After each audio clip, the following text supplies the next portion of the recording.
Hi, in this video, I will explain how initialization works and how to avoid initialization. Let's go to the diagram of the different simulation stages shown here, which you can see initialization is part of the execution stage and it happens after SC start. During the initialization, it performs several tasks. First, it will run the update phase, but it will not continue to the delta notification phase. Then it will add every method and thread process to the set of runnable processes, with two exceptions. First, those processes that are specified with don't initialize.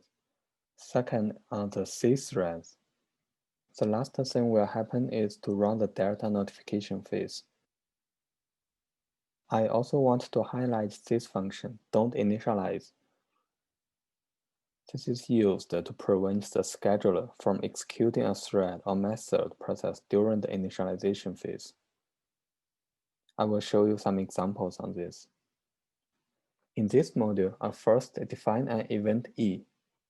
In the constructor function, 4 processes are registered to the SystemC simulation kernel.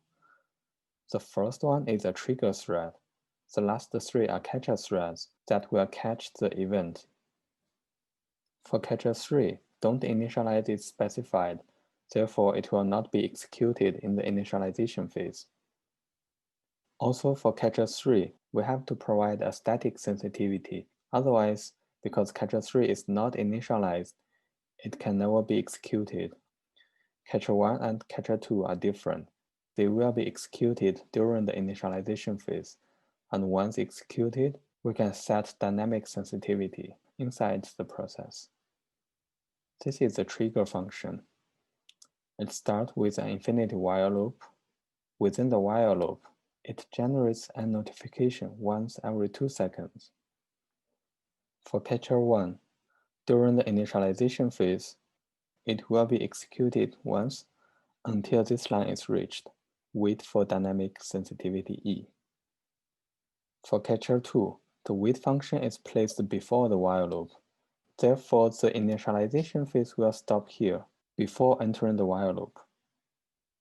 Catcher 3, as explained before, it is not initialized.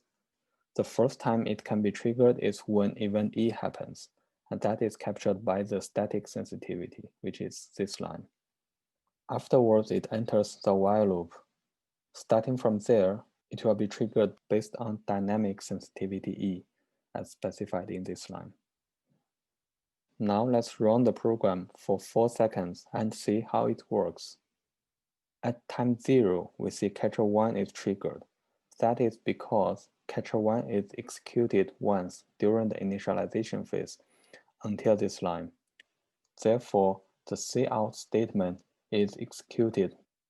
At time 1 second, catcher 3, catcher 1, and catcher 2 are all triggered. For catcher 3, it is triggered based on the static sensitivity. Catcher 1 is triggered because of this wait line. Catcher 2 also catches the event, where the first event is catched using this line, and subsequent events are captured using this line within the while loop. Okay, hope this video is useful to you. Thanks for watching. Bye-bye.